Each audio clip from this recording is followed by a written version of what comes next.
ayer yo estaba trabajando, ustedes descansando, pero yo estaba aquí transmitiendo los premios platino aquí en la red y de repente empezamos a escuchar puntualmente los Pandora Papers, que esto, que lo otro, que el presidente Piñera, que es portada del diario El País, que es portada de no sé qué diario, que CIPER nuevamente lo logró, lo hizo.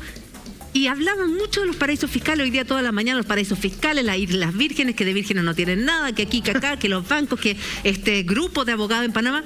Pongamos la pelota en el suelo, partamos explicando desde lo más básico. ¿Qué son los paraísos fiscales? ¿Cómo operan? Todos podemos tener plata, ¿es legal, no legal? Partamos desde el inicio para entender el contexto de esta operación y de esta denuncia que hacen los Panama Papers, los Pandora Papers. Antes de los Panamá están los Paradise Papers, los Panama y después vienen los Pandora, por último. Sí. Pero antes vamos a ¿sí? Está el Pelican Paper también. También. Que para que la gente lo entienda, lo que pasa es que nosotros hablamos en este idioma y parece que nos olvidamos que hay mucha gente que nos lleva toda esta historia y todas estas cosas y básicamente tiene que ver con filtraciones de información que se ha obtenido ya sea de empresas o de estudios jurídicos que muchos periodistas muy sagaces lo han podido publicar y que nos han dado cuenta de ciertas realidades que no teníamos idea que existían o si sabíamos nos queríamos hacer los tontos. Bueno, lo primero que han escuchado mucho es hablar de las empresas offshore y de las cuentas offshore. Y lo primero que se pregunta a la gente es ¿qué está esto? ¿Qué son estas ¿Se puede hacer? ¿Es ilegal? ¿No se puede hacer? Para que entiendan el concepto offshore básicamente quiere decir que tú, cuando tienes tu residencia o domicilio en un país, tú vas a abrir una cuenta o una empresa en otro país distinto al de tu residencia o domicilio. Fuera de tus fronteras. La pregunta del millón es ¿para qué? ¿Para qué lo harías? Puedes hacerlo en Argentina. Eso, por ejemplo, si yo abro una empresa chilena en Argentina, va a ser una empresa offshore respecto de Chile, o si la abro en Perú, o si la abro en Estados Unidos, o en Europa, ¿ya? No necesariamente tiene que ser considerado como algo malo, no es ilegal, no tiene ningún vicio ni nada, sino que simplemente por conceptos económicos, tributarios, de otros beneficios, tú tomas esta decisión, ¿ya? ¿Cuál es el tema? Que eventualmente estas empresas o cuentas offshore también las puedes abrir en ciertos lugares que se denominan paraísos fiscales. Y ahí viene el tema de por qué existe un paraíso fiscal. ¿Y cuál es el concepto de paraíso fiscal? Yo quería leer Edu, que tiene mejor letra que yo, pero no me dijeron que no. Bueno, el paraíso fiscal tiene la gran gracia, primero, de que existen en determinadas partes del mundo y tiene una peculiaridad súper grande. Primero, que son lugares donde existe muy baja fiscalización. Casi no hay fiscalización tributaria por parte del gobierno o de la entidad que tiene a su cargo. Ya. Como no hay fiscalización, eventualmente se permiten hacer muchos negocios. ¿Qué quiere decir que no haya fiscalización? Cuando tú llegas con tus dólares en estos bancos o en estas sociedades de inversión, nadie te pregunta de dónde vienen. Y por lo tanto no tienes que tener certificados de buena inversión, no tienes que tener certificados de origen. Por eso se presta mucho para los lavados de dinero, del narcotráfico, de otros negocios que son ilícitos. Efectivamente. Como hay poquita fiscalización, se presta porque nadie te pregunta dónde vienen esos piticlines, dónde vienen los dólares que tú estás metiendo en ese paraíso fiscal.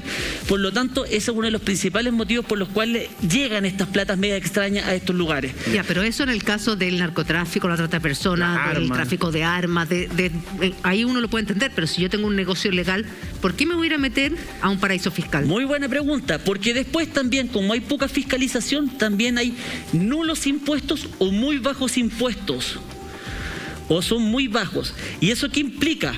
Que básicamente tú, en vez de tener una carga tributaria en tu país de residencia o domicilio que es más o menos alta o elevada, tú te vas a estos paraísos fiscales a ejercer la misma actividad económica y no vas a pagar impuestos o vas a pagar muy poquito. Entonces uno dice, ya, perfecto, por ejemplo, no sé, para que le ponga una idea, una compraventa que en Chile por un IVA está pagando un 19%, te vas a otro país y allá podías estar pagando el 1 o el 2%. ¡Wow! Me conviene hacer el negocio en un paraíso fiscal porque voy a pagar, o no pago impuestos o pago muy poquito. El tercer beneficio que tienen los paraísos fiscales, además de tener nulos impuestos o muy bajos impuestos, tienen que tener una característica económica, tienen una estabilidad sociopolítica económica que te permite decir, mis loquitas aquí van a estar seguras. O sea, yo puedo poner mi plata en ese lugar y no va a venir un golpe de Estado, no va a haber un corralito, no va a venir nada de esto y tus platitas van a estar, tus piticlines bien seguros ahí. Por lo tanto, uno dice, ¿sabéis que ir a un paraíso fiscal es una muy buena decisión económica? Y la pregunta del millón es, ¿cuándo se te transforma en...? Porque, ojo, la respuesta a si esto es legal o ilegal, esto es legal, ¿ya? No hay ninguna duda de que esto es legal. Esto se puede hacer. Tú puedes llevar tus piticlines a otro país e invertirlos, generar una cuenta o una empresa en otro país. Sí, lo puedes hacer. ¿Cuándo esto es ilegal? Cuando las cuentas que tienes en otros países o los dineros que tienes en ese paraíso fiscal no están informados en tu país de origen o en tu país de residencia. Porque para llevarlas tú tienes que pagar impuestos. Es que también se pueden haber generado fuera de Chile. Se pueden haber generado los capitales o dineros, por ejemplo, en España. Perfecto. Y tú los trasladaste a Islas Vírgenes. Perfecto. Y eso no tenía por qué haber pasado por Chile. Ya. El problema es que según la legislación chilena y en general la legislación mundial te exige que tú tienes que tener informado todas tus inversiones, tanto nacionales como extranjeras, en tu país de residencia o domicilio. Y ahí estaría la ilegalidad. Cuando tú no cuentas que tienes estas cuentas o empresas fuera de Chile en los países extranjeros y tampoco dices cuántas luquitas tienes en esa cuenta o en ese país extranjero. Perfecto. Ahí es donde se produce la ilegalidad. ¿Ya? O sea, en el fondo entendiendo la gente que tiene mucha plata, porque esto funciona para la gente que realmente tiene plata para poder invertir y guardar en el extranjero, es por dos razones. Uno, para quizás pagar menos impuestos, y dos, para quizás ocultar una buena parte de sus millones. ¿Podría ser así, Claudio? Lo que pasa es que, por ejemplo, si yo estoy cerrando un negocio en Europa muy grande que me va a dejar $100 millones en utilidad, yo lo que le digo a la persona, a ver, si tengo que pagar impuestos por esos $100 millones en Chile, voy a tener que pagar cerca del 35% de esos 100 millones. Una brutalidad de plata. ¿Qué es lo que hago? Le digo, oye, ¿y si este negocio mejor me lo pagáis en una cuenta que tengo en las Islas Vírgenes?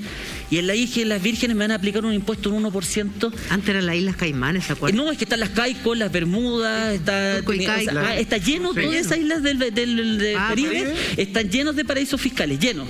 Ahora, ojo, que algunos no son paraísos fiscales dependiendo de qué. Por ejemplo, cuando hay Islas Vírgenes, que son protectorado británico, no tiene secreto. Una de las cosas que es importantísima también, ¿por qué el paraíso fiscal es tan importante? Porque ante el requerimiento de información de autoridad de otros países, los paraísos fiscales tienden a negarse a entregar esa información. Por lo tanto, cuando Chile le pide a Islas Vírgenes, oye, infórmame la cuenta, lo sentimos, nosotros vamos a informar ni si existe la cuenta, ni tampoco menos la cantidad que está en esa cuenta. Para ocultar información sobre tu real estado económico, en el fondo, tener millones sin que en tu país de origen se sepa, porque Exacto. no lo van a transparentar. Y segundo, también para pagar una cantidad de impuestos que en muchos países... Efectivamente, porque en teoría ahí se transforma esta figura en ilícita. Cuando tú en tu país de origen no llevas esas ganancias o esos dineros a declararlos en tu país, porque aquí en Chile sí deberían pagar. ¿Qué fue lo que dijo el presidente hoy día en su declaración, que es muy importante? Él dice que además de toda la investigación que él se hizo, y aquí me nace la duda, porque aquí toda la pregunta del millón está, esta cláusula del contrato celebrado en el paraíso fiscal, primero, ¿el contrato fue conocido realmente en la investigación del año 2010 o no fue conocido? Y si fue conocido, como dice el presidente, porque el presidente dice que sí se conoció y que se conoció esta cláusula, dice que no había nada de ilegal. ¿Por qué? Porque él después remesó esos $9 millones que recibió por este tercer pago y eventualmente en Chile pagó los impuestos que correspondían. Entonces él dice, yo informé de las ganancias de estos $9 millones del tercer pago y además los ingresé a Chile y pagué los impuestos que correspondían en Chile a remesarlos. Y por eso él dice, manos limpias, yo no he hecho nada. ¿Cuál es el cuestionamiento que hay acá? Que esa cláusula contenía condiciones que necesariamente dependían de una autoridad pública. ¿Y quién era la autoridad pública que podía dar lugar o no al cumplimiento de esa condición? El presidente de la República, que firma el decreto supremo por el cual se puede constituir un parque nacional o no en una determinada zona del país. Si la declaración que estamos viendo ahí, de este media tarde, de las 2 de la tarde creo que habló, lo hubiese dado una persona que se llama Juanito Pérez, que es un ciudadano, que no es autoridad de nada, ok, la podría comprender. Mira, pero lo hace el presidente de la República. Entonces, él es el presidente explicando un tema judicial, empresarial, que puede que sea legal, pero se ve horrible. Oscuro. ¿Por qué? Porque primero él parte su alocución diciendo, miren, yo esto se lo entregué en fideicomiso ciego, incluso cuando la ley no me lo requería, se lo entregué a una empresa administradora tercera, ya de inversiones. ¿Cuál fue el tema? Que él decía que esta inversión se efectúa, todas estas compras, todas estas operaciones se efectúan por esta fideicomiso ciego, por esta administradora de fondos, y que él no tenía idea de lo que estaba pasando porque esa es la gracia del fideicomiso ciego, que él no sabe en qué se está invirtiendo. Por lo tanto, él dice, yo no tengo vinculación alguna con las cláusulas que pactó el fideicomiso con el vendedor o comprador, con el comprador, perdón. Sí, con el comprador de la operación que se celebraba en el paraíso fiscal. ¿Cuál es el tema? ¿Cómo tú en un contrato de compraventa vas a dejar situado el precio a una condición que depende de una autoridad administrativa de la cual tú no sabes si se va a llegar a cumplir o no? Y esa autoridad administrativa depende 100%, esa decisión administrativa depende del presidente de la República. Por lo tanto, puede que sea ilegal, o sea, puede que sea legal lo que se ha hecho, pero desde el punto de vista moral, ético, de valórico, es horrible. Porque el presidente de la República va a decir simplemente, yo no tenía idea de lo que están administrando ellos los fondos, no sé dónde lo estaban metiendo. Pero ellos, haciendo los contratos, supeditaban todo el contrato a que el presidente no firmara un decreto. Claro. Entonces el presidente dice, yo no tengo idea, se tapan los ojos, y es legal. Pero es horrible. Ahora llama la atención todo lo que se ha sabido a partir de estos Pandora Papers que tienen en la mira a muchas figuras, no solo del deporte, del espectáculo, políticos, millonarios, sino que también a 3 presidentes actuales en ejercicio y a otros tantos expresidentes.